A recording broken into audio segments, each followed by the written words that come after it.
আসসালামু আলাইকুম দর্শক, আপনারা দেখতে পাচ্ছেন যে এখানে আজকে একটি ভয়াবহ দুর্ঘটনা ঘটে গেছে। আর এটি হচ্ছে আমনুরা টু নাচল রোড।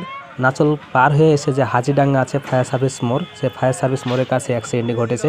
দেখতে পাচ্ছেন যে এখানে একটি ট্রাক, মাল বোঝাই ট্রাক, সম্পূর্ণ ধান লোড ছিল এবং ট্রাকটি নিয়ন্ত্রণ হারিয়ে দেখতে পাচ্ছেন একেবারে গর্তে পড়ে গিয়ে সম্পূর্ণ ধানগুলা পড়ে গেছে ট্রাক থেকে।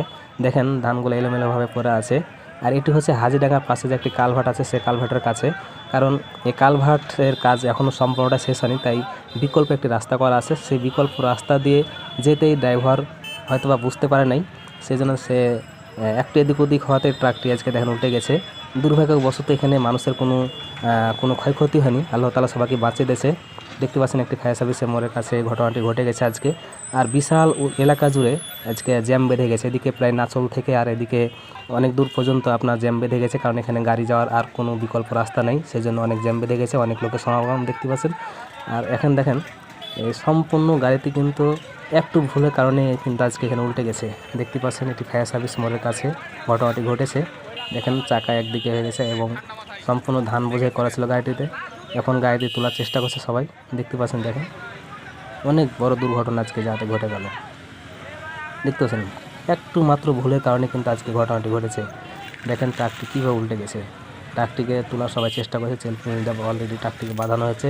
কিন্তু সবচেয়ে দুঃখের বড় বিষয় হচ্ছে যে আজকে এখানে অনেক বড় একটা জ্যাম বেঁধে গেছে, কারণ অনেকেই অনেকক্ষণ থেকে অপেক্ষা করছে, সব ধানগুলো নষ্ট হয়ে গেছে। দেখতে পাচ্ছেন যেখানে ধানের যারা মেন মালিক তারা অপেক্ষা করছে কখন ট্রাকটি তোলা হবে।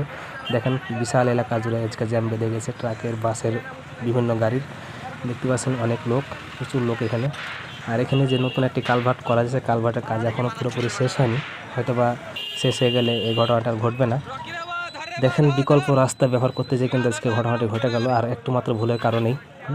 যদি এখানে একটু ড্রাইভার সজাগ হতো তাহলে অ্যাক্সিডেন্টটি আজকে ঘটতো না। দেখতে পাচ্ছেন এই যে এটি কালভার্ট, কালভার্টের পাশ দিয়ে একটি বিকল্প রাস্তা করা আছে। আর সামনে আর একটি ট্রাকের ড্রাইভার, তিনি মনে একটু দক্ষ ড্রাইভার, এই জন্য তিনি ওস্তাদি করে আবার এই কালভার্টের উপর দিয়ে গাড়ি তুলে দিয়েছিল, যার কারণে গাড়ি তার পুঁতে একেবারে নিচে আবার ডাউন হয়ে গেছে। সে একেবারে মনে করেন যে ম্যানকে চেপে পড়ে গেছে। দেখতে পাচ্ছেন তার এখন ট্রাক আর উঠছে না, সে ট্রাকটিকে মাল বোঝায় ট্রাক, এখন তাকে সম্পূর্ণ ট্রাক থেকে মাল আনলোড করার পর সে ট্রাকটিকে তুলতে হবে। দেখতে পাচ্ছেন তার দুই চাকায় পুঁতে গেছে। সে জানে যে একটি নতুন ব্রিজ, এখানে মাটি দেওয়া হয়েছে, তারপরে কেন গাড়ি উঠাবো, মানে সে দক্ষ ড্রাইভার যাকে বোঝাচ্ছে, তিনি গাড়ি নিয়ে আর উঠতে পারছে না, তাকেও চেন পুলি দিয়ে বেঁধে এখন তোলা হচ্ছে। তো সব মিলিয়ে আসলে এখানে পুরো এখন জ্যামের একটা সৃষ্টি হয়ে গেছে, জানি না কতক্ষণে জ্যাম থাকবে। দেখতে পাচ্ছেন অনেক লোক, অনেক দূর দূরান্ত থেকে লোক এসে সবাই অপেক্ষা করছে কখন জ্যাম ছুটবে, আর কখন ট্রাকটি তোলা হবে, আর কখন আমাদের রাস্তা ক্লিয়ার হবে, তখন আমরা যেতে পারবো। তো দেখেন প্রচুর পরিমাণে এখানে দর্শনার্থী হয়ে গেছে আজকে। দেখেন এরকম দেখতে পাচ্ছেন যেখানে পুরো জ্যাম। আসলে আমরা যদি একটু সজাগ হয়ে গাড়িগুলো চালাই তাহলে আমাদের অনেক ক্ষয়ক্ষতির হাত থেকে আমরা বাঁচতে পারবো।